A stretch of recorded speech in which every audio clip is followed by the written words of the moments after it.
This is just X-ray, a ठीक PA है view sir. of a immature patient, of a child. I can see that a tube is seen, nasogastric tube seen in the upper aspect of the esophagus with its coiling inside it. However, I can see air deficiencies in the uh, uh, stomach and gut, small bowel. Uh, Bilateral lungs field are normal and cardiac size is normal. So this is a case of uh, tracheoesophageal fistula, most probably proximal atresia with distal fistula, type 3. It could be also type 4, madam. Or further, I will see associated anomalies with tracheoesophageal fistula like vertebral anomalies, anal ji sir. atresia, ट्रेकियो ये जो cardiac इसके अलावा जी sir, vector anomalies renal renal anomalies madam, देखेंगे ना, radial रे, vector देखेंगे ना। Yes ma'am. तो ये मैडम ट्रेकियोएसोफेगल फिस्टुला का केस है। फर्दर जो इसकी टाइप को कंफर्म करने के लिए मैडम मैं बेरियम स्टडीज करवाऊंगा। ठीक है, बिल्कुल ठीक हो गया सर। जी मैम। तो ये फर्दर मैडम इसमें बेरियम स्टडी की गई है। इसमें मैं देख रहा हूँ कि एक फिस्टुलस कम्युनिकेशन है between trachea and the oesophagus. और तो इसमें मैडम मुझे एट्रेकिया तो नजर नहीं आ रहा, तो ये मुझे एच शेप एक फिस्टुलस कम्युनिकेशन है। जी सर, ये एच शेप है फिस्टुला, ठीक है। वो थी मतलब थी जी मैम, बस ये एच टाइप फिस्टुला है। जी मैम। नेक्स्ट स्लाइड लगा देना। जी, ये इसकी जो है टाइप्स है ma'am, A B C D E. इसमें सी टाइप मोस्ट कॉमन होती है मैडम। ए जो टाइप होती है उसमें एट्रेजिया होता है, फिस्टुला नहीं होता। बी में एट्रेजिया विद प्रोक्सिमल फिस्टुला। सी में जो मोस्ट कॉमन है madam atresia with distal fistula. और डी में डबल फिस्टुला एट्रेजिया के साथ। और जो ई है वो सीखी थी वो ये एच टाइप वाला था ना, टाइप। यस जी मैडम, ये लास्ट वाला था, ई टाइप वाला। जी बिल्कुल ठीक, बिल्कुल ठीक। ओके मैडम, ये नेक्स्ट केस है। इसमें chest X-ray PA view of a child patient. I can see a tubular shaped structure parallel to the right heart border, and cardiac size is normal, lungs field are unremarkable. तो ये madam वो partial anomalous pulmonary venous return का case है, जिसमें एक विनोल-बार syndrome. इसमें sometime madam ये right lobe की साइज भी इसका डिक्रीज मिलता है राइट साइड का। इसके ना डिफरेंट इसके 2-3 स्पेक्ट्रम्स में होता है ये। तो इसके नॉर्मली जो फाइंडिंग्स होती हैं वो ये होती हैं कि राइट लाइन हाइपोप्लेजिया होगा और साथ में हमारे पास शिमिटार वेन जो मतलब एनोमलस वेन होगी ना, वो नजर आएगी। बाकी इसके और भी मतलब स्पेक्ट्रम में ना और चीजें भी आती हैं, लेकिन 3-4 स्पेक्ट्रम के टाइप्स हैं। जो नॉर्मल चीजें होती हैं वो यही होती हैं। यस। और फर्दर मैडम हम इसके साथ की भी एसोसिएशन देखेंगे, ASD BSD इसमें भी हो सकता है, कंजेनिटल डायफ्रागमेटिक हर्निया, सेक्वेस्ट्रेशन वो। और फर्दर मैडम अगर इसमें लेफ्ट टू राइट शंट ज्यादा हो तो उसमें हम सर्जरी एडवाइस करते हैं। फर्दर में सर्जरी एडवाइस करते हैं क्योंकि पल्मोनरी हाइपरटेंशन हो जाएगा लेफ्ट टू राइट शंट की वजह से। तो वो फिर pulmonary hypertension as an major phenomena ये चीजें हो जाएंगी। तो उसके लिए फिर हमें आगे फर्दर कार्डिक करना पड़ेगा। ठीक है। हाँ जी जी मैडम जी ठीक है सर जी। ये मेरा ख्याल मैडम वही सर फर्स्ट केस में क्वेश्चन था, फर्स्ट केस के लिए रिगार्डिंग। जी जी सर, वो आपने कहा कि वो एच टाइप उसमें फिस्टुला बन रहा है, जबकि एक्सरे में हम देख रहे हैं कि वो कॉइलिंग हो गई है उसकी एसोफेगस में ऊपर। वो टाइप थी दोनों में डिफरेंट है।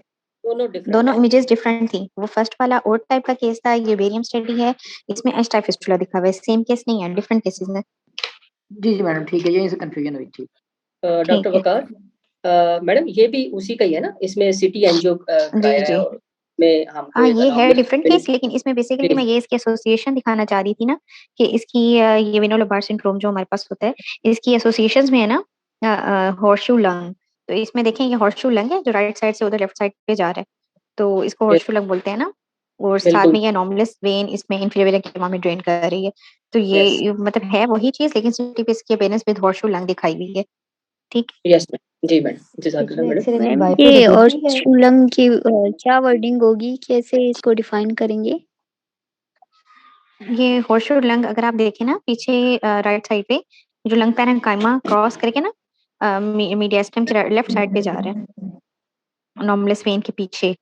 तो ये जब एनॉमलस वेन आपको ड्रेन होती नजर आ रही है और दूसरा आपको ये लंग पैरेन्काइमा क्रॉस करके दूसरी साइड पे जा रहा है, तो ये हॉर्सशू लंग बनता है ना, ये इसकी एसोसिएशन में होता है। ये होता है राइट लंग ही पैरेन्काइमा है, लेकिन वो क्रॉस कर जाता है मीडियस्टाइनम, ठीक है, पोस्टीरियरली मीडियस्टाइनम को मिडलाइन को क्रॉस करता है, तो उसको हॉर्सशू लंग बोलते हैं। जी doctor Ayesha, next case madam आपका है। जी मैडम, यही नेक्स्ट केस है मैम? जी सर, यही है, ये जी 7th जी इमेज है ना, डॉक्टर ठीक है आयशा, सर। आप ले लें मैडम।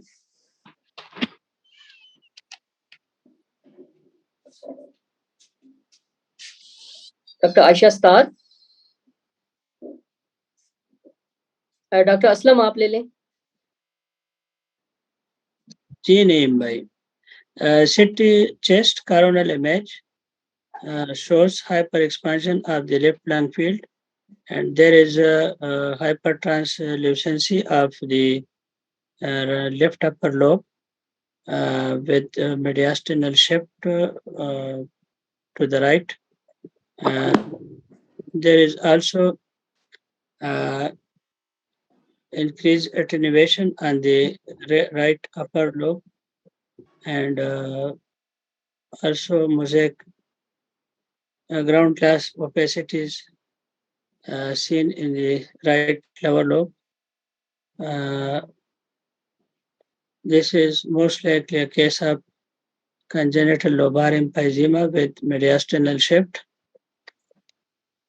जी ठीक हो गया डॉक्टर असलम। इसकी एसोसिएशन बताइएगा, इसमें congenital lobar congenital और lobar कौन सी एसोसिएटेड नॉर्मलीज देखते हैं हम? इसके साथ मैडम सिक्वेस्ट्रेशन देख लेते हैं, और इवैल्यूएट करेंगे ना इसके साथ। कार्डिक एनोमलीज में VSD, इसमें PDA और cardiac टॉफ, ये इसकी, हाँ जी, कार्डिक के साथ ये बहुत ज्यादा फ्रीक्वेंटली एसोसिएटेड होते हैं। और कौन से लोब में ये ज्यादा कॉमन होता है? लेफ्ट अपर लोब में ज्यादा होता है, उसके बाद फिर राइट मिडल लोब में, और फिर जो है ना लेफ्ट जी राइट अपर में, ठीक है, सबसे ज्यादा लेफ्ट अपर में है, ठीक है, फिर राइट मिडल में। साइड। ठीक हो गया, ठीक है, नेक्स्ट स्लाइड कर दें डॉक्टर। नहीं जो ओपेसिटीज है, ये कंसोलिडेशन है या वैसे? नहीं कुछ नहीं था, नहीं राइट कुछ नहीं अपर था लोब, वैसे उसकी नहीं कुछ नहीं था, वो उसकी मतलब रिफॉर्मेटिंग में वो ऐसे आया हुआ था, वो सब कुछ नहीं है। इसमें डॉक्टर असलम ये जब हाइपर इन्फ्लेट कर गया ना, तो उसकी वजह से उसका वॉल्यूम लॉस होके वो थोड़ा सा हाइपर डेंस आपको लगे, बाकी सारे जितने भी है ना, उस वजह से उसमें हाँ जी हाइपर डेंसिटी हो गई है, वो कंप्रेशन दे रहा है इस सराउंडेड लॉब्स के ऊपर, और राइट साइड पे भी कंप्रेशन है जरा, इसलिए वो ग्राउंड ग्लास जरा लुक दे रहा है। जी मैडम, ये नेक्स्ट केस है। डॉक्टर असलम, यही आप भी ले लेंगे। ठीक है, again X-ray ये chest वही चीज है, अगेन वही चीज है। representing the same features of left upper lobe congenital lobar emphysema with mediastinal shift and reduced lung volume on the right lung. However, no other lung pathology is seen and cardiac size appears to be within normal limits. इसके साथ ही right aortic arch लग रहा है या नहीं? Right aortic arch नहीं है ना, congenital lobar ये कंट्रोलेटर शिफ्ट हुई हुई है ना, ये कंट्रोलेटर थोड़ी सी मीडियास्टिनल शिफ्ट हो रही है ना, तो उसकी वजह से ऐसी अपीयरेंस आ रही है। ये मतलब राइट एयोटिक आर्च नहीं है। जी मैडम, मैडम नेक्स्ट करूं? जी नेक्स्ट कर दें। जी मैं ले लूं? जी डॉक्टर आयशा आप ले लें मैडम, दो केसेस। ठीक है sir. Provided with chest X-ray, frontal projection of immature skeleton. I can see there's a chest lead in there. Along with this, the right lung appear there. The right lung appear. There is a opacity noted in the right upper zone of the lung, with some increased lucency. However, I can see some opaque, hazy opacities also in both right and right upper, mid and lower zone.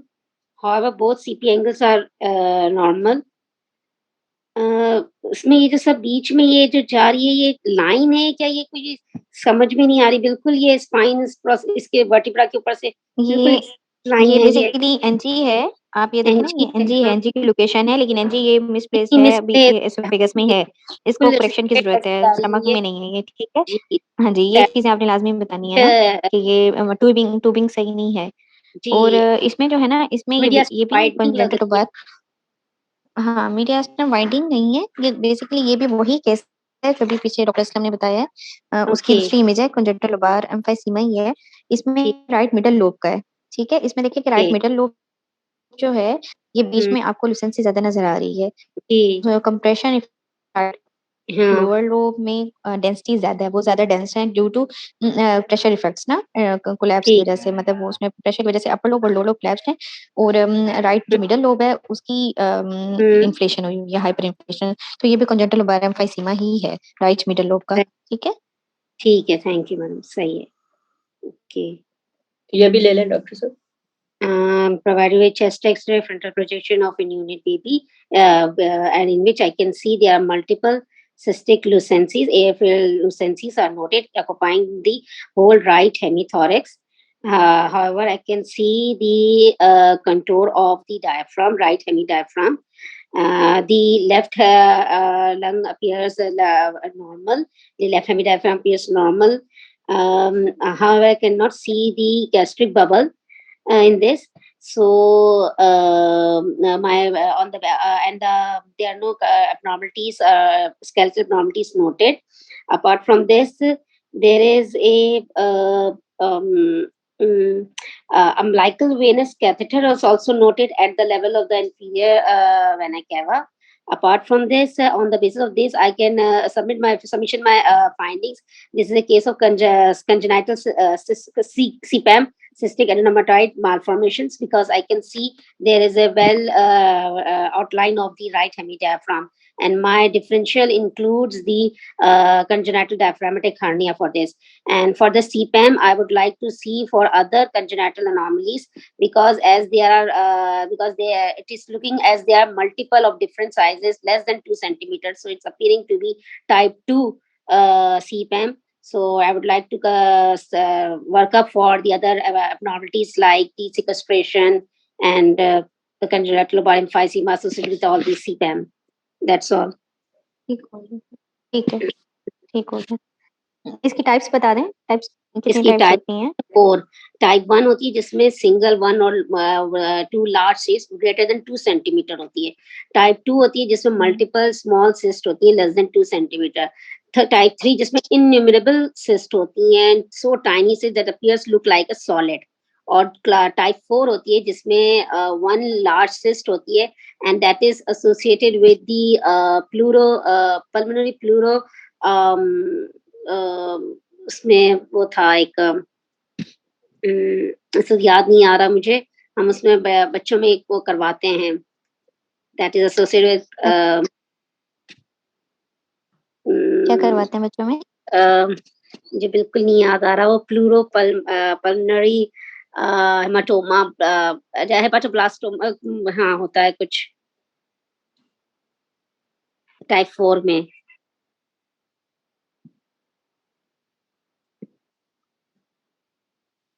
इसको check कर लेते हैं, type 4 को देख लेते हैं। ठीक, वैसे तो तीन टाइप ही मैडम पढ़ी है हमने। हाँ, 3 टाइप वो ही मैंने 4 भी पढ़ी है। रेडियोलॉजी में 4 भी एक लिखी हुई है और अक्सर कई जगहों पे 4 भी पूछ लेते हैं, इसलिए मैंने मेंशन की। Okay okay madam. 4 का सर बस ये लिखा होता है कि वो अनलाइंड होती है, उसकी कोई एपिथेलियम नहीं होती। Okay madam. जी मैडम, नेक्स्ट स्लाइड करूं मैडम? हाँ जी, कर दें, नेक्स्ट कर दें। ये भी वही है, जिसको ऐसे ही बता देते हैं। ये सिटी पे उसकी एक्सपीरियंस मतलब अपीयरेंस बताई हुई है सीपैम की। इसमें सारी सिस्टर बड़ी सारी पूरी लंग पैरेंकाइमा को उन्होंने मतलब ऑब्लिटरेट किया हुआ है, दिखाया हुआ है लंग पैरेंकाइमा में सिस्ट है। ये भी सीपैम ही है। आगे कर दें बस। सर ये सिटी पे मैम ये जो आ रही है इसकी अपीयरेंस, तो इसकी डीडी हम क्या देंगे सिटी वाली अपीयरेंस की? इस पे सिटी पे देखें ना, अब सिटी पे अब जैसे ये इस टाइम जो नजर आ रहा है, तो इसमें तो आप उसको गट पे सोच सकते हैं। अब देखें, जब इसके डिफरेंट हम देखेंगे, कॉर्नर देखेंगे, सेजिटल देखेंगे, तो तब तो फिर हम बता सकते हैं ना कि ये डायफ्रैग्मेटिक हड्डियां नहीं है, ये चीज नहीं है। अब सिर्फ इस इमेज पे तो इसको डिफरेंशियल में ही रहेंगे ना, सीपैम सिस्टिक अपीयरेंस जरूर देंगे, लेकिन साथ में कंजंक्टिव डायफ्रैग्मेटिक हड्डियां, ये हमारी डिफरेंशियल्स में होगा। टॉप जी डिफरेंशियल मैम। में तो यही रहेगा ना हमारे पास।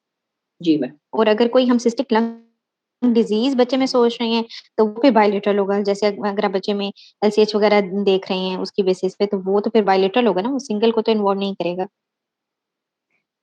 ठीक है ma'am, thank you. Doctor Waqar sir, ये आप ले लेंगे।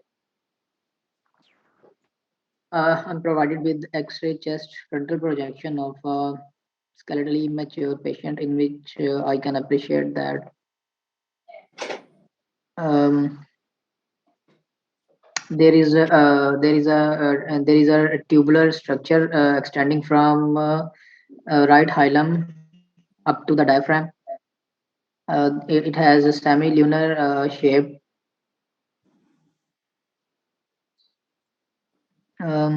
However, bilateral lung fields are almost symmetrical. Bilateral CP angles are sharp and no mediastinal shift, and no other pulmonary parenchymal pathology noted. Based on imaging findings, it is likely scimitar syndrome.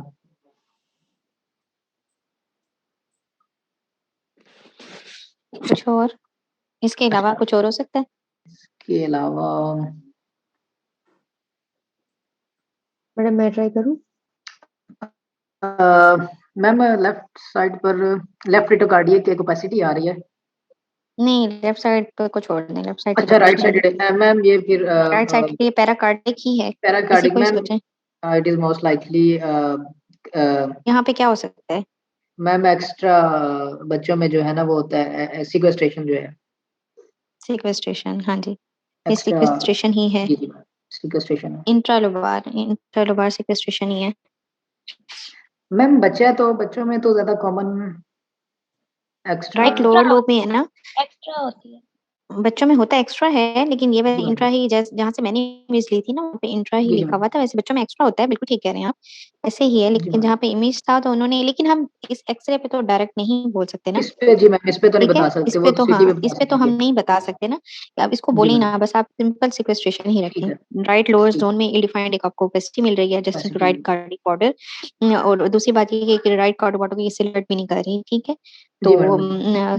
तो suggesting to be located in the right lower lobe, right lower uh, lobe में ही रख रही है, तो ये madam लोग ना, मैडम ये जो मैं सिक्वेस्ट्रेशन मार्क कर जी। रहा हूँ ये वाली है मैडम, सॉरी ये मार्क जरा ज्यादा हो गया। सर ये हार्ट का बॉर्डर है, इससे आगे एक हार्ट चीज का आ बॉर्डर रही है। उससे आगे, ये सर अ, आपने कार्डिक बॉर्डर के अंदर लगाई है लाइन, ये नहीं, ये कार्डिक बॉर्डर के साथ ये जो बन रही है, ये वाली मैडम। ओपेसिटी, इसी को ये कहा। वाली हाँ जी जी ठीक जी सर, ये ठीक है। वाली ओपेसिटी। जी जी जी, ठीक हो गया मैडम, ठीक है। मैडम क्वेश्चन ये था कि अब जैसे मैं कंफ्यूज हुआ हूँ, मैंने इसको सिमितार बना दिया क्योंकि ये लग रही थी जैसे वो टर्किश स्वॉर्ड लाइक, तो गुंजाइश लेकिन दे उसको देते हैं इस देखिए पे ना जो, एग्जामिनर्स। मतलब जैसे आपने क्लू दिया कि कुछ और सोचे, तो फिर मैंने कह दिया कि ये वो है सिक्वेस्ट्रेशन। सर उसमें फिर इतने भी लॉस ऑफ नहीं, रिड्यूस लंग वॉल्यूम भी होगा ना, बिनोलोबार लेकिन अगर होगा तो। प्रोड्यूस होता है, लेकिन इतने पे सिक्वेस्ट्रेशन मेरा में नहीं भी लगता अप्लेजिया होता है। डायफ्राम तक नहीं एक्सटेंड कर रही ओपेसिटी। हाँ जी, ये अच्छा पॉइंट बताया है जिसने बोला कि डायफ्राम तक तो एक्सटेंड नहीं करी, और दूसरी एक उसकी शेप देखिए ना आप, जो शेमेटाल वाली होगी ना वो ऊपर से नैरो होगी थोड़ी, और नीचे आके ना थोड़ी डॉक्टर वाइडन आयशा, होगी। ये डॉक्टर खतीजा आरफ, ये आपका माइक ओपन, ये प्लीज शोर आ रहा है जी, आपको मैं म्यूट कर रहा हूँ जी। जी जी मैडम। ये सर ये बात कर रहे थे कि एक तो ये डायफ्राम को क्रॉस नहीं कर रही, नीचे नहीं आ रही, ठीक है, यस और दूसरी बात ये कि जो शेमेटाल वाली होती है ना वो ऊपर से नैरो होती है थोड़ी सी, अगर आप उसको होल करें, हर दफा ऐसे नहीं होता इमेज में, लेकिन मोस्टली जो हम देखते हैं तो ऊपर से उसकी नैरो नैरो होकर नीचे से वाइडेंड, मतलब उसकी शेमेटाल की शेप में आती है। लेकिन ये बस एक ओपेसिटी लिखी हुई है, डिफरेंशियल देंगे ना हम इसमें, डिफरेंशियल ही देंगे इस इमेज में, इसको डायरेक्ट सिक्वेस्ट्रेशन, क्योंकि बच्चा है तो उस सिक्वेस्ट्रेशन भी सोच सकते हैं, तो इस मैडम इस एक्सरे पे पल्मोनरी प्लेथोरा नहीं है। शेमेटाल में राइट लंग जो है उसका पार्ट है, ये राइट लंग उसमें हाइपोप्लेजिया होना चाहिए, कि मैंने काफी सारे एक्सरे ऐसे भी देखे हैं कि जिनमें राइट लंग हाइपोप्लेजिया नहीं आ रहा होता, लेकिन वो शिमेटार मतलब उसको बना रहे होते हैं। जी बस आपको डिफरेंशियल में ही फिर रखेंगे। Okay okay madam. Doctor Waqar, this is your next case. जी sir. Unprovided with the CT scan axial view soft tissue window at the level of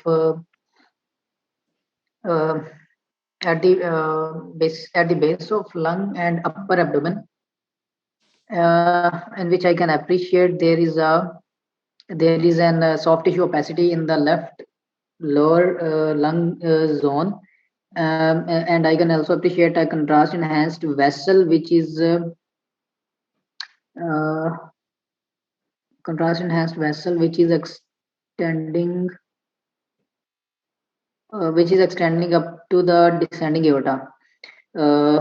Rest of the imaging findings are normal. Based on the imaging findings, it is most likely a case of extralobar sequestration, left lower zone extralobar sequestration, left sided, sorry.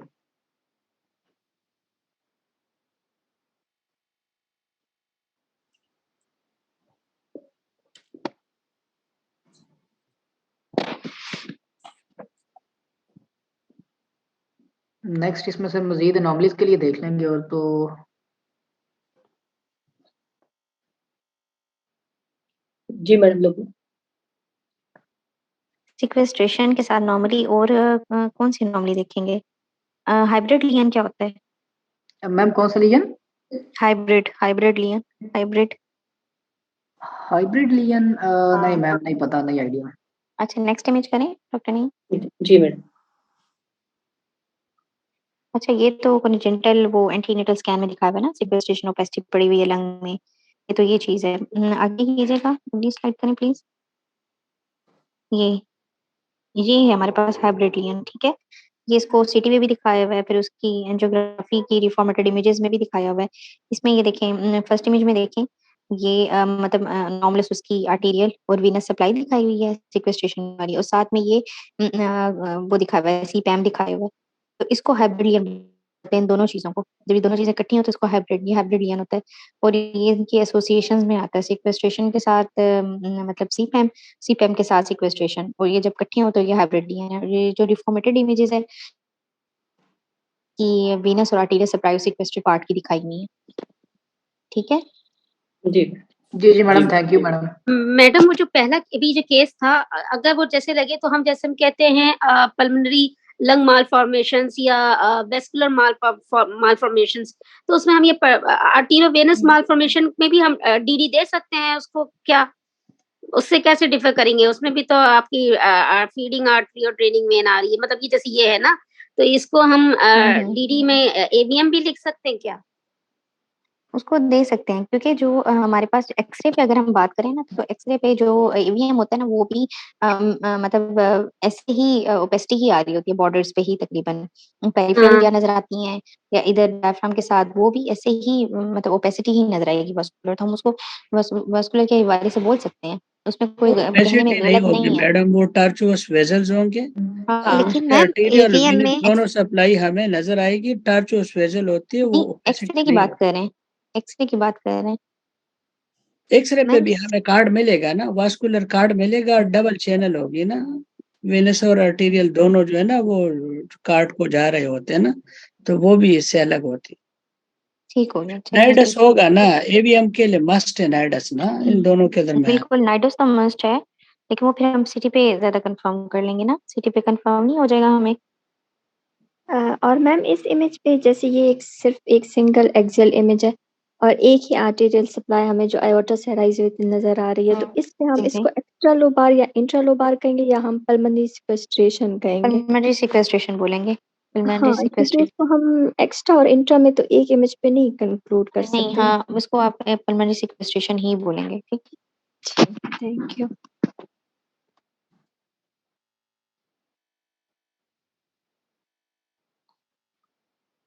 बस ये उसका journal से difference देख लें, पता ही होगा वैसे सबको जी इंट्रा और एक्स्ट्रा लोबार का, कि वो एक्स्ट्रा लोबार यूनिट में ज्यादा है और कंजेंटल नॉर्मलीज एक्स्ट्रा लोबार के साथ ज्यादा होती हैं, बस यही सारी चीजें हैं।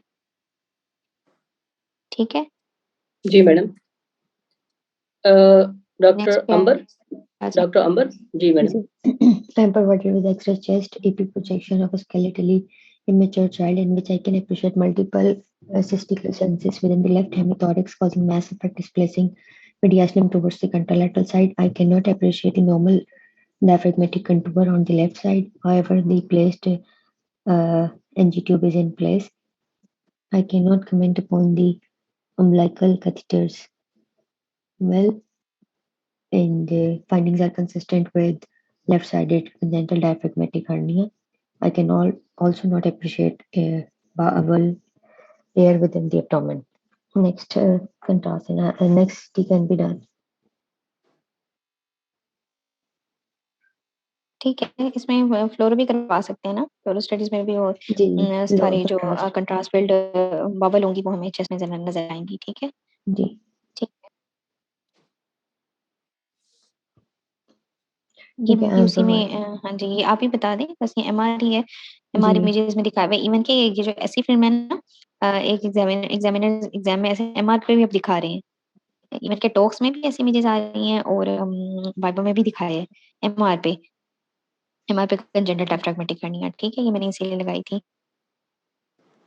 मैडम एक जो स्मॉल एरो है मैडम, वो किस चीज को शो कर रहे हैं? Cystic Stomach. स्टमक को। ठीक। हाँ जी, ठीक है, अगली स्लाइड कर दें sir. Okay, I'm provided with X-ray chest EP projection of pediatric age group in which I can appreciate multiple vertebral anomalies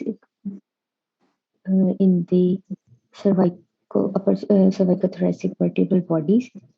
I can also appreciate multiple granularities within the bilateral lung fields. Cardiac size appears to be unremarkable. I would like to take the history. Keeping the findings in view, my top differential would include if it's a premature child, haline membrane disease. Next, I would like to keep ARDS in my differential. जी, RDS ही है, respiratory distress syndrome वही है। इसमें देखें fine glandular appearance आपको नजर आ रही है, जी तो RDS की लाइन पे ही ट्रीट करेंगे। ठीक है, मैडम, यहाँ ETT पर भी आपको वर्टिकल नजर आ एनोमलीज आ रही रही है ना? है। जी बिल्कुल आ रही है, वर्टिब्रल एनोमलीज आ रही हैं। ठीक है, थैंक यू।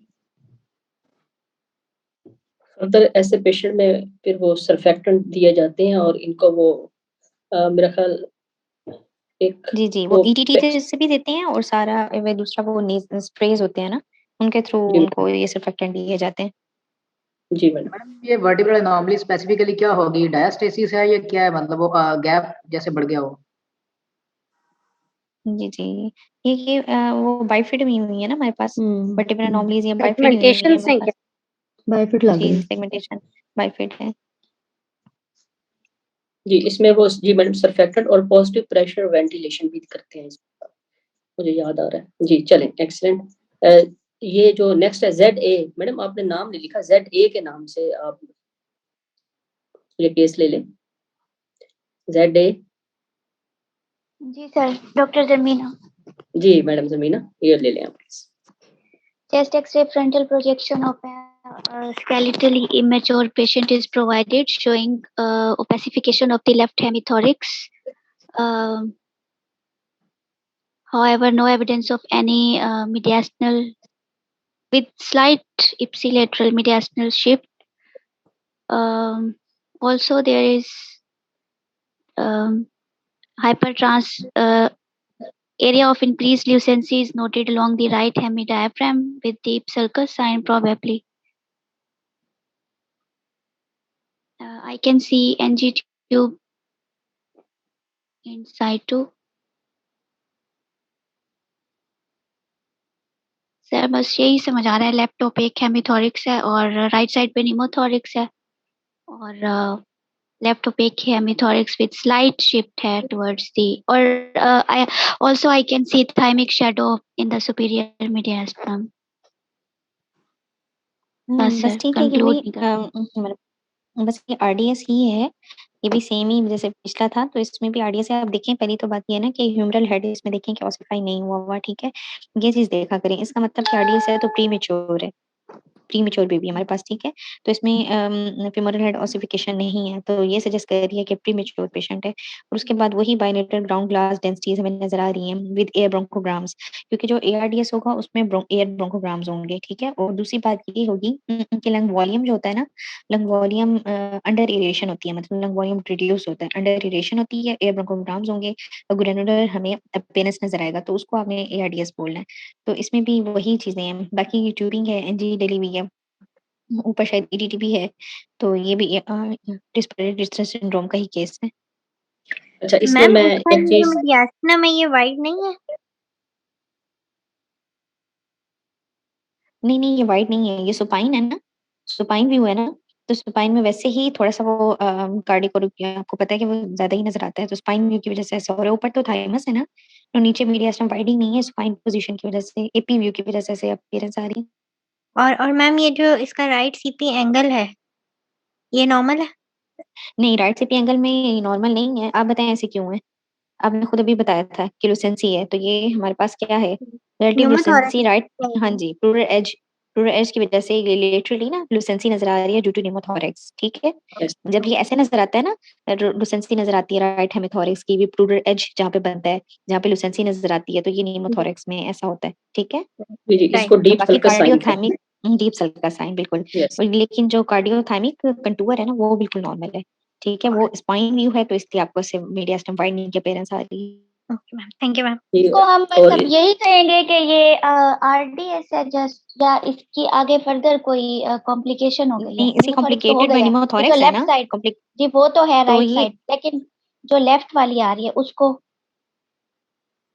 जो लेफ्ट पे आ रही है वो हम RDS कहेंगे ना, और जो राइट पे आ रही है उसे निमोथोरिक्स कहेंगे, क्योंकि जो लेफ्ट पे आ रही है वो बाइलेटरल है, ग्रैनुलर अपीयरेंस जी बाइलेटरल जी, लंग्स मैं में यही है, पूछना थ्रू चाह रही बोथ हूँ कि डोर्स ये में, बायलैटरल लेकिन निमोथोरेक्स बाइलेटरल RDS है with complicated pneumothorax on right side, ठीक है।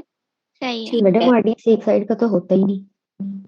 जी जी बिल्कुल, लेकिन वो पूछ रही थी ना स्पेसिफिकली कि लेफ्ट का हम क्या करेंगे, तो मैंने इसलिए बताया कि राइट साइड पे निमोथोरेक्स कॉम्प्लिकेशन हो गई है। जी मैडम। जी doctor Zarmina, this is your next case. जी sir, chest X-ray frontal projection of a premature patient is provided. Here I can see a well-defined opacity in the right perihilar and pericardiac region, which is not completely surrounded by lung parenchyma.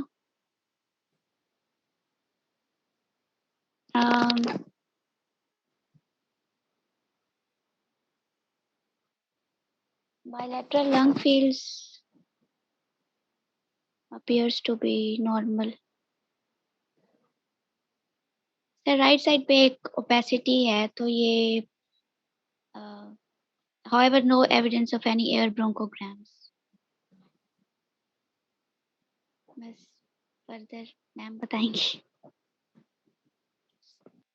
अच्छा, इसमें देखें कि आपने कहा कि normal है lung fields ना, आपको ऐसे नहीं लग रहा कि हेजी थोड़ी है, थोड़ी लगती लुसेंसीज है, है?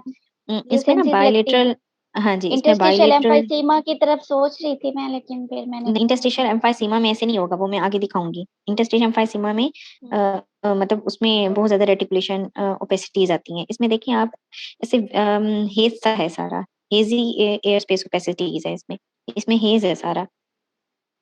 तो ये हेज किसकी तरफ जाता है? बायलेटरल हेज है, ये वेट लंग डिजीज हो सकती है, ट्रांजिटिव किपनी ऑफ न्यूबॉर्न जो होता है, जी TTN, जी जी जी TN, बिल्कुल। ये TTN है। इसमें देखें ना, इसमें बेसिकली TTN में क्या होता है, TTN में फ्लूइड रह रहा होता है ना लंग्स में, नॉर्मल इसमें मतलब उसमें, हाँ जी, इसमें इसमें हिस्ट्री भी, ये जो असल में चीजें है ना, ARDS, TTN, मेकोनियम एस्पिरेशन, ये सारे ना आपस में बहुत मिलती जुलती चीजें हैं। तो इसमें हमें हिस्ट्री भी बहुत ज्यादा साथ देती है ना। हिस्ट्री अब जैसे ARDS है, तो उसमें हमने देखना होगा कि प्रीमेच्योर प्रीमेच्योर की बच्चा हिस्ट्री होगा। होगी, हाँ प्रीमेच्योर हिस्ट्री होगी। न्यूनेटल और निमोनिया जैसे भी ऐसा ही होता है। न्यूनेटल अमोनिया भी हाँ ऐसे होता है, वो भी होता है, वो भी इसके डिफरेंशियल में ही आता है। ये जो सारी ग्रेनुलर डेंसिटीज आती हैं ना, रेटिकुलर डेंसिटीज, उसकी ये सारी DD में आती हैं। वेट लंग डिजीज हो गया, न्यूनेटल निमोनिया हो गया, ठीक है। उसके अलावा मतलब ये TTN की सारी जैसे चीजें, होती है कि और वो G TTN, सेक्शन होता है, हाँ, सी सी सेक्शन होता सेक्शन है होता है, उसमें। डायबिटिक हाँ मदर होती है। हाँ, हाँ, डायबिटिक ऐसा मदर होती है, केस बिल्कुल। आया तो इसमें हम किस इसमें तरह हमें उसको कंपाइल करेंगे? नहीं देखे ना, आरडीएस तो दिखाते हैं ना नॉर्मली। आरडीएस में आपको दूसरी जो मैंने बात बताई ना, आरडीएस लगाएंगे ना अगर, तो ग्रैनुलर अपीयरेंस आपको नजर आ रही होगी, आपको एयर ब्रोंकोग्राम्स नजर आएंगे। इसमें देखिए आपको एयर ब्रोंकोग्राम नजर आ रहे हैं। और नहीं। उसमें आरडीएस में अंडर इरेशन होगी, लंग्स ना आपको थोड़े से ऐसे लगेगा वॉल्यूम कम कम है। जबकि टीटीएन जो होता है ना, टीटीएन में या वॉल्यूम नॉर्मल होता है या फिर थोड़ा सा वॉल्यूम ज्यादा होता है। इसको आप देखें, इसमें आपको थोड़ा सा वॉल्यूम ज्यादा नहीं लग रहा? थोड़ा सा हम्म, हेज सा है, बायलेटरल हेज नजर आ रहा है आपको, हेजी ओपेसिटीज नजर आ रही है, मतलब डेफिनेट आप नहीं कह सकते। हेज जी। बायलेटरल ऐसे हेजी हेजी है और थोड़ा सा वॉल्यूम भी ज्यादा है। और दूसरा, अगर आप इसकी हिस्ट्री पूछ सकते हैं, क्योंकि बच्चा है, आपको ये चीज दिखा रहे हैं तो आपके माइंड में ये 3-4 चीजें आ जानी चाहिए। आरडीएस आ जाएगा, टीटीएन आ जाएगा, मेकोनियम एस्पिरेशन आ जाएगा। ये 3-4 चीजें, अब जैसे न्यूनेटल निमोनिया भी कोई बोल रहा था, ये सारी चीजें आप हम्म, सोचेंगे। तो उसके हवाले से आप इसकी हिस्ट्री ले लेना। आप जैसे अगर आरडीएस सोच रहे हैं तो आप देखें उसकी प्रीमेच्योरिटी देखें या पूछ लें, या उसकी ओसिफिकेशन नहीं है, ये चीज सोचें। अब जैसे टीटीएन है तो आप सिजेरियन सेक्शन की देख लें। आरडीएस वाला जो होगा ना बच्चा, आरडीएस वाले में आपको ईटीटी भी लाजमी तकरीबन नजर आएगी। टीटीएन में ईटीटी नहीं होगी पहले नॉर्मली, हमें मुझे भी ऐसे बताया गया, मैंने हमारे कंसल्टेंट ने भी बताया है। आरडीएस वाला जो बच्चा होगा ना, उसके एक्सरे में आपको ईटीटी भी नजर आ रही होगी। तो डिस्ट्रेस होगा तो वो ईटीटी डाल देते हैं। सही। और वाला मैम होगा ये टीटीएन में जो आपको शेडो आ रहा है, वॉल्यूम ये कम ही थाइमस लगेगा। का शेडो आ रहा है, ये हाँ, ये जो थाइमस का राइट। शेडो आ रहा है। हाँ, ये ऊपर जो आ रहा है, ऊपर ये सेल लाइक शेडो, ये थाइमस का आ रहा है। जी तो जी। टीटीएन में देखें आपको ये ना थोड़ा सा वॉल्यूम ज्यादा लग रहा है या नॉर्मल लग रहा है ना। और दूसरा, आपको ग्रेनुलर अपीयरेंस नहीं मिल रही, जैसे मैंने आपको पिछले अभी आरडीएस की इमेजेस दिखाई थी, उसमें पूरा ग्रेनुलर अपीयरेंस थी, व्हाइट और ब्लैक डॉट नजर आते हैं, लेकिन इसमें ऐसा नहीं है। तो ये अपने थोड़ी सी डिफरेंशिएटिंग पॉइंट अगर 3-4 जहन में रखेंगे ना, तो और अगर आप हिस्ट्री से कोरिलेट करेंगे तो फिर बताना इजी हो जाएगा। तो मैम ये इसमें हम ये भी पेल्यूसेंसीज आ रही हैं छोटी छोटी, ये वो उसकी हेज की वजह से आ रही है ना, हेजी अपीयरेंस। आप भी लुसेंसी वाली जो आप कर रही है ना, वो आगे मैं आपको और भी दिखाती हूँ। जी जी। ओहो। इसमें हम इस तरह भी कंपाइल उसे कर सकते हैं कि जी हम डीडी में मैं टीटीएन और न्यूनेटल निमोनिया भी रखूंगी, and if I and suggest to start with the antibiotics, if it is works then it's neonatal pneumonia with continuous मतलब एक्सरे वो करवाते रहेंगे हम इसके रोजाना, या और अगर नहीं होता तो फिर हम टीटीएन की तरफ इस तरह भी हम उसे कहेंगे, ले जाएंगे उनको सेटिस्फाई करने के न्यूनेटल निमोनिया की हम नॉर्मली जो इसमें नहीं पहले आप तो टीटीएन की तरफ जाए ना, क्योंकि टीटीएन तो जल्दी रिजॉल्व होगा ना। हाँ टीटीएन ठीक अगर है, वो तो हो कॉम्प्लिकेट जाता है नहीं है, 48 आवर्स में। नॉर्मली आपको आपको चेस्ट एक्सरे में 6 आवर्स पे भी फ्लूइड आपको लंग में नजर आ जाता है, हेजी मार्जिन नजर आ जाएंगे 6 घंटों पे भी। उसके बाद 10 से 12 घंटे में ना ये लंग की क्लियरेंस शुरू हो जाती है इसमें टीटीएन में। फिर जब क्लियरेंस स्टार्ट होती है ना, ये वाला जो बल्कि फेज होता है ना, कि जब 10 to 12 आवर्स पे लिखा हुआ है बुक्स में भी, 10 to 12 आवर्स पे जब इसकी क्लियरेंस होती है, तो फिर इसका बल्कि वो जो हेज की बजाय ना रेटिकुलर ग्रेनुलर पैटर्न हो जाता है, क्योंकि जब यस क्लियरेंस शुरू होती है तो वो कहीं पे फ्लूइड होता है, कहीं पे नहीं होता। तो बल्कि यस उस वो स्टेट में 10 से 12 आवर में वो बल्कि आरडीएस से बहुत ज्यादा मिल रहा होता है, उसको मिमिक कर रहा होता है, तब उसे डिफरेंशिएट करना आरडीएस से मुश्किल हो जाता है। शुरू में जैसे मैंने आपको ये वाली इमेज दिखाई ना, ये हेज है, जब क्लियरेंस स्टार्ट होगी तो फिर वो आरडीएस से मिमिक करेगा, ठीक है। लेकिन उसमें फिर वही बात है कि ये जो टीटीएन है ना, टीटीएन में आपको नॉर्मल या हाइपर इन्फ्लेशन नजर आएगी। अगर आपको ग्रेनुलर अपीयरेंस मिल रही है लेकिन आपको अंडर इरेशन नहीं लग रही, बड़े बड़े लंग लग रहे हैं, तो फिर आप टीटीएन की तरफ ही जाएंगे, ठीक है। और नॉर्मली ये जो क्लियरेंस फिर होती है ना, नॉर्मली क्लियरेंस 48 से 72 आवर्स पे ये खत्म हो जाती है, ठीक है। ठीक है, थैंक यू। और ये आप देखेंगे एक्सरे ना, का क्या इसकी प्रोटोकॉल ग्रेजुअली करेंगे? इसकी ग्रेजुअली जो क्लियरेंस होती है ना, पेरिफेरल टू सेंट्रल होती है, कि जैसे आप उसके सीरियल एक्सरे आप उसको एडवाइस करेंगे, सीरियल एक्सरे जो एडवाइस करेंगे तो आप सेंटर पेरिफेरल से सेंट्रल की तरफ देखेंगे, तो आहिस्ता आहिस्ता इसकी जो ग्रेनुलर अपीयरेंस, ये जो हेज है, ये पेरिफेरल से सेंट्रल की तरफ कम होता जाएगा, ठीक है। और फिर ये 72 आवर्स पे अल्टीमेटली खत्म हो जाएगा, जी मैडम। ठीक है। और फर्स्ट जो होता है ना शुरू में वो वाइट लंग होती है, और बाद में फिर क्योंकि लिम्फेटिक्स से फ्लूइड अब्जॉर्ब होता है ना, खत्म करते हैं लिम्फेटिक्स, तो फिर रेटिकुलेशन फॉर्म में जब क्लियर करना शुरू कर देते हैं, तो वो जो रेटिकुलेशन होती है वो फिर लिम्फेटिक्स में फ्लूइड जा रहा होता है, इसलिए वो रेटिकुलेशन आपको धागे धागे से मिल रहे हैं, स्टेक से। जी जी बिल्कुल बिल्कुल सही कह मैम रहे इसमें ऑसिफिकेशन सेंटर्स हमें नजर आ रहे हैं? हैं। नहीं, इसमें भी देखे ना, फेमोरल हेड की वजह से ऑसिफिकेशन तो नहीं हुई ना, इसमें भी नहीं नजर आ रहा। फिर हम डिफरेंशिएट कैसे करेंगे, क्योंकि हमारा मेन तो यही होता है कि प्री मेच्योर है या मेच्योर है। वैसे इसमें नहीं दिखाया हुआ, लेकिन अक्सर जो दिखाते हैं ना, उसमें ऑसिफिकेशन सेंटर आ रहा होता है, तो हम उससे भी डिफरेंशिएट कर लेते हैं कि हमारे पास ये मतलब प्रीमेच्योर है कि नहीं। और ईटीटी से जैसे भी ETT से भी कर ले। दूसरी बात मैं ये कर रही थी कि दूसरा मैंने अभी पहले आपको बताया कि RDS में ETT तकरीबन डली होती है, तो इससे भी आप डिफरेंशिएट कर सकते हैं, ठीक है? हाँ जी, अच्छा वो RDS में मैं एक चीज शेयर करता हूँ कि RDS में जो ग्रेनुलैरिटी होती है ना, वो माइक्रो एटिलेक्टेसिस को शो कर रही होती है। मतलब क्योंकि सरफेक्टेंट नहीं होता ना, सरफेक्टेंट नहीं होता, तो बहुत छोटे छोटे लेवल पे लंग कोलैप्स आपको मिलता है। वो बेसिकली जो ग्रेनुलैरिटी है वो लंग कोलैप्स माइक्रो एटिलेक्टेसिस की वजह से है। ये भी क्वेश्चन पूछ सकते हैं कि ये ग्रेनुलैरिटी क्यों आ गई। माइक्रो लेवल है, हाँ जी, ऐसे ही है जी। डॉक्टर शुमाइला, जी डॉक्टर सर। शुमाइला, जी मैडम। जी sir. Okay, sir. I'm provided with the X-ray chest frontal projection of a skeletally immature patient. Here I can appreciate that there is widening of the mediastinum. Heart size appear at the upper level of upper limit, and or mildly enlarged heart size, and both lung fields appear mildly hyperinflated. However, no internal consolidation or air bronchogram appreciated. No cavitation, no calcification appreciated. Few patchy areas of opacities are appreciated in the lungs. Now, lung fields. थोड़ा सा इसको बड़ा करके देखा तो लग रहा है कि few patchy air opacities आ रही हैं कहीं कहीं पर, और बाकी no pleural diffusion appreciated. Visualized skeleton appears unremarkable. तो few patchy opacities आ रही हैं in the parietal lung fields, and increase जो है वो lung volume है, heart size mildly enlarged है. तो I would like to take the history of patient कि बच्चा किस तरह प्रेजेंट किया है, और बाकी इसकी मैडम कोई हिस्ट्री है पेशेंट की कि ये टर्म पे है कि पोस्ट टर्म है पेशेंट? हेलो, पोस्ट टर्म है ये पेशेंट, जी जी पोस्ट टर्म है जी। जी पेशेंट पोस्ट टर्म है, तो फिर मेरा जो है प्राइमरी जो प्रोविजनल डायग्नोसिस होगा वो मेकोनियम एस्पिरेशन है, और जो है डिफरेंशियल्स में इसकी निमोनिया आ लेकिन जाएगा। इसमें पोस्ट टर्म की सिर्फ हिस्ट्री जरूरी नहीं है, टर्म पे भी हो सकता है। फीटल डिस्ट्रेस में होगा, बेशक टर्म पे हो या पोस्ट टर्म हो, तो मेकोनियम एस्पिरेशन के साथ प्रेजेंट कर सकता है। इसमें फीटल डिस्ट्रेस की वजह से होता है ना मेकोनियम एस्पिरेशन, फीटल जी डिस्ट्रेस में जी जब होता है तो उसकी वजह से होता है ये, ठीक है। लेकिन ये पोस्ट टर्म वैसे पूछते नॉर्मली ऐसी ही है हिस्ट्री में, लेकिन टर्म पे भी हो जाता है ये, ठीक है। जी ठीक है मैडम, ठीक है, बस इसकी डिफरेंशियल इसमें में देखें निमोनिया आ आपको, जाएगा। हाँ जी हाँ जी, इसमें बायलेटरल आपको सिमेट्रिकल मतलब एसिमेट्रिकल एरियाज ऑफ स्पेसिफिकेशन मिल रहे हैं, और ओवर इन्फ्लेशन भी थोड़ी सी लग रही है। और अगर आप जी इस चीज भी लेते हैं टर्म पे, तो मतलब ये पे मेकोनियम एस्पिरेशन ही बनता है, ठीक है। अच्छा, मेकोनियम एस्पिरेशन में क्या होता है बेसिकली? थोड़ी सी पैथोजेनेसिस फिजियोलॉजी इसकी बताएं थोड़ा सा।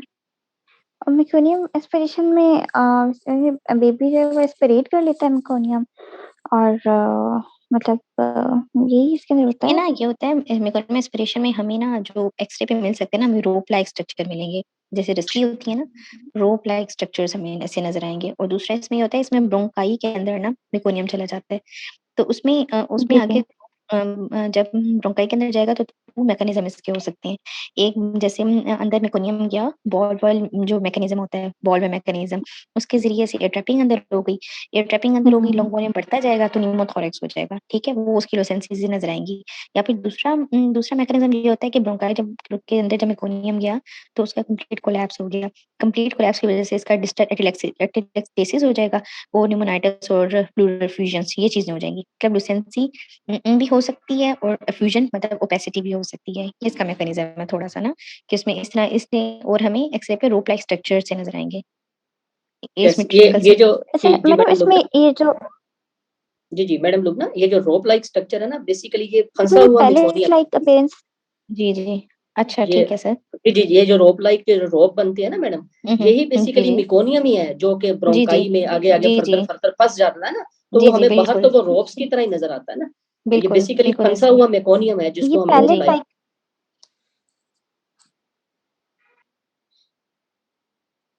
जी doctor Shumaila. Dr. Shmaila? Next कर दे डॉक्टर ने। जी सर, मैं ये कह रही पैरेट लाइक मतलब जी सर, हेलो आवाज आ रही है? जी अब आ रही है मैडम। जी okay.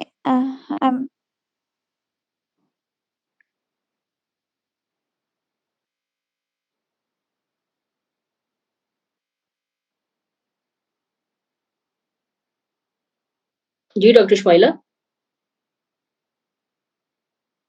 Ji sir, I'm provided with X-ray chest frontal projection of a skeletally immature patient.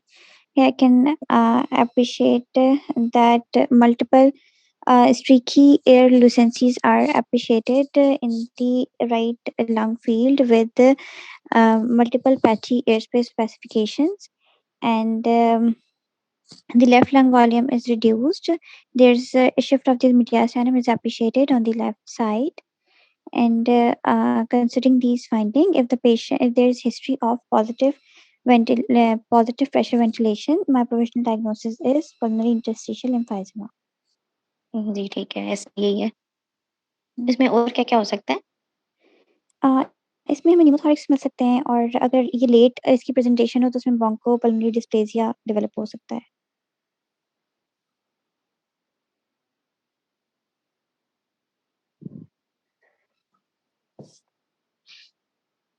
Ji madam. ये इसमें ट्यूबिंग कौन-कौन सी आ रही है मैम? ये एक तो एनजी ट्यूब डली हुई है। जी, एक एनजी ट्यूब तो डली हुई है इसके अंदर, और बाकी मुझे लगता है कि वायर्स ये ऊपर से ही हैं इसके अंदर ना? ऊपर से ही गुज़र रही हैं, बाकी ऊपर से गुजर जो है ना ये ऊपर से गुज़र रही हैं, ठीक है? बाकी इसमें निमोमीडियास्टिनम भी हो सकता है, ठीक है? निमोथोरैक्स, निमोपेरिकार्डियम, इवन के जी, जी। एक्स्ट्रा थोरेसिक सॉफ्ट टिश्यू में भी एयर चली जाएगी। बस वही है कि जैसे ही एल्वेओलर प्रेशर ज़्यादा होगा, तो एल्वेओलाई जी, रप्चर जी, कर बिल्कुल। जाएँगे, और जो एयर होगी वो कहाँ पे पेरीब्रोंकियल और पेरीवास्कुलर स्पेसेस में ना इंटरस्टिशियम में आ जाएगी, जिसकी वजह से हमें ये अपीयरेंस नज़र आती है लुसेंसीज़ वाली।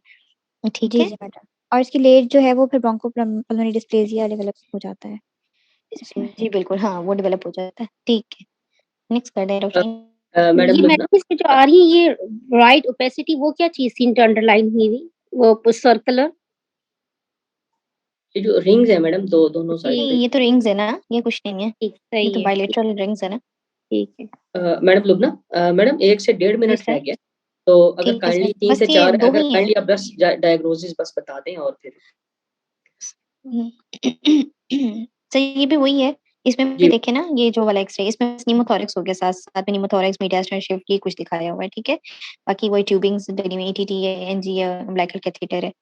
नेक्स्ट कर दें, ये भी वही है, पल्मोनरी मैम। इंटरस्टिशियल एम्फीसिमा। अच्छा, अब ये क्या है? ये वैसे थोड़ा इम्पोर्टेंट था टॉपिक। इसमें फॉरेन बॉडीज़ के हवाले से है ना। अब देखिए ये राइट ब्रोंकस में देखिए आपको कैपेसिटी नज़र आ रही है? अगर आप थोड़ा-सा इसको ज़ूम करके देखें, आपको लेफ्ट लेफ्ट वाला जो लंग फील्ड है, वो थोड़ा-सा हाइपर इन्फ्लेटेड मिल रहा है, ठीक है? और साथ में आपको ब्रोंकस की जगह पे एक ओपेसिटी, हाँ, बिल्कुल, ये ओपेसिटी नज़र आ रही है, तो ये फॉरेन बॉडी है। अच्छा, नेक्स्ट इमेज करें। नेक्स्ट इमेज में देखें ये वही है, और उसका ये ब्रोंकस में आपको ये ओपेसिटी पड़ी हुई नज़र आ रही है। जी मैडम, ये बिल्कुल ठीक है? थोड़ा हाँ जी। मार्क उसका थोड़ा ऊपर है, ये वाली जो है। हाँ जी, बिल्कुल ये वाली, ये फॉरेन बॉडी पड़ी हुई है, जिसके बाद उसकी ऑब्स्ट्रक्शन की वजह से पीछे लंग जो है हाइपर इन्फ्लेटेड हुआ हुआ है। अच्छा ना, इसमें व्यूज़ थोड़े इम्पोर्टेंट होते हैं ना, कि कौन-कौन से व्यूज़ करते हैं। जैसे अब अगली इमेज करें। जी मैम। ये तो मतलब नॉर्मल दिखाया हुआ है, और इसमें भी ये राइट वाली साइड की देखिए आपको इन्फ्लेशन लग रही है ना लंग की। नेक्स्ट इमेज कर दें। अब ये इसका लेटरल व्यू कराया हुआ है। उसमें ये होता है कि जो मतलब डिज़ीज़ साइड लग रही है ना, उसको डिपेंडेंट अगर हम रख के देखें तो डिपेंडेंसी में लंग कोलैप्स कर जाता है। लेकिन इसमें देखें डिपेंडेंट पार्ट जो है राइट साइड वाला, जिसमें अभी जो नॉर्मल सीधा एक्स-रे था, उसमें भी वो हाइपर इन्फ्लेटेड लग रहा था। जब डिपेंडेंट साइड पे उसको लेटरल पोज़ीशन में किया है तो वो कोलैप्स नहीं हुआ, वो वैसे ही हाइपर इन्फ्लेटेड रहा है। तो इसके कुछ व्यूज़ होते हैं। तो ये लेटरल डिक्यूबिटस पोज़ीशन में फॉरेन बॉडीज़ के लिए जो हम कराते हैं कि अगर फॉरेन बॉडी हमें नहीं मिल रही, तो उसमें हम इन व्यूज़ में कराते हैं, ताकि हमें इसमें फ़र्क पता लग सके। जैसे बच्चों में कराना होता है, तो बच्चों में हम एक्सपायरेशन पे व्यूज़ कराते हैं। तो उसमें एक्सपायरेशन में ये होता है कि बच्चा को खुद तो हम कमांड नहीं कर सकते, तो पेरेंट को कहा जाता है कि वो उनके अपर एब्डोमेन चेस्ट को अपवर्ड पुश करें, कि जिसकी वज़ह से मतलब एक्सपायरेशन वाली सिचुएशन कंडीशन हम अटेन करें। तो उसमें नॉर्मल लंग जो होता है ना, वो स्मॉलर नज़र आता है। स्मॉलर और डेंसर होगा देन द अफेक्टेड लंग। मतलब जैसे हम एक्सपायरेशन वाली कंडीशन बच्चे के चेस्ट को कंप्रेस करके करते हैं ना, तो उसमें नॉर्मल लंग तो हमें छोटा नजर आएगा, लेकिन जिस तरह ऑब्स्ट्रक्शन होगी तो अफेक्टेड साइड जो होगी ना वो हमें काली नजर आएगी, मतलब वो लूज नजर आएगी। एयर रिटेंशन की वजह से ना, वो एयर एयर वहां रह रिटेंशन की जाती वजह से, हाँ जी, है। Yes. एयर रिटेंशन की वजह से। और ऐसे ही लिटिल डिक्यूबिटस व्यूज भी करते हैं, उसमें भी जो अफेक्टेड साइड होती है वो इन्फ्लेटेड और हाइपरलूसेंट ही नजर आती है, ठीक है। ये इस ओके, तरह से लेकिन सारा नॉर्मल, प्रश्न है, इसमें लेकिन व्यूज मैडम इंपॉर्टेंट है। नॉर्मल, लेकिन नॉर्मल अगर हम डिक्यूबिटस करें तो जिस साइड पे डिपेंडेंट होगा वो हाइपरल्यूशन नहीं होगा मैडम? नहीं, वो नॉर्मल अगर करेंगे ना तो नॉर्मल जो डिपेंडेंट साइड होती है ना वो मतलब काली नहीं होगी, हाइपरलूसेंट नहीं होगी, वो थोड़ी सी यस, बल्कि क्योंकि कोलैप्स नजर वहां पे वो आएगी प्रेशर से नॉर्मल ऊपर में। वो स्टैंड नहीं ना होने हाँ देता उसके लिए, हाँ वो हाँ, प्रेशर इफेक्ट इस की तरह वजह से। से वो अंदर एयर ही नहीं जाने हाँ, देगा इसलिए। जी अब मैडम जैसे जी। फॉरेन बॉडी वाले केसेस में जब हम करेंगे तो हमें मतलब प्रॉब्लमेटिक साइड लग रही है, उसको अगर डिपेंडेंट रखेंगे तो वो हाइपर इन्फ्लेटेड ही नजर आएगी हमें। Yes. तो ये होता है थोड़ा सा इसको देखने के लिए ना।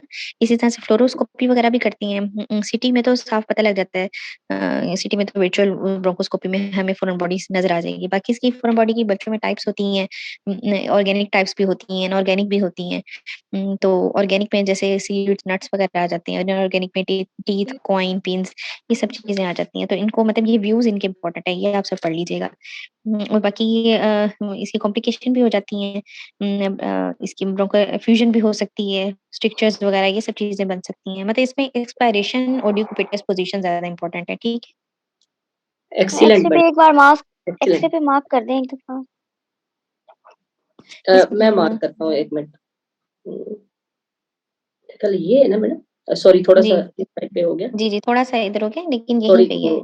ये वाइट सी जो, नहीं नहीं डॉक्टर जी नहीं, जी मैडम, ये वाला वो दूसरा एक्सरे था, ठीक सॉरी है। सॉरी इस एक्सरे सॉरी, में ये राइट राइट साइड साइड पे। पे है जी, Yes, yes, इसमें yes, राइट yes. साइड पे, इसमें इतनी अच्छी इसमें नजर जी नहीं आ रही, इसमें इसमें इतनी नजर, अच्छी नजर नहीं आ रही। तो फिर ऐसे जी जी कंडीशन जी। में जिसमें हमें नहीं नजर आ रही होती स्पाइन पोजीशंस में, तो उसमें फिर हम डिक्यूबिटस यूज कराते हैं, तो उसमें हमें फिर ये आइडिया हो जाता है। हाँ, यहाँ पे कह सकते हैं, लेकिन ये नहीं है वैसे, ये उसका ये जो मार्क किया ना किसी ने भी, ये स्पाइन का ही मार्जिन आ रहा है, इस व्यू में इतनी अच्छी नजर नहीं आ रही, ठीक है। लेकिन जी जब हिस्ट्री हमें पता लगेगी, हिस्ट्री होगी और हमने दूसरे व्यूज लेंगे, उसकी हेल्प लेंगे, तो फिर हमें अफेक्टेड साइड का पता लग जाएगा। बाकी डेफिनेट तो फिर आगे हम इसकी ब्रोंकोस्कोपी की तरफ जाएंगे ना, जो कि थेराप्यूटिक भी होगी, जिसके साथ हम फॉरेन बॉडी निकाल भी लेंगे।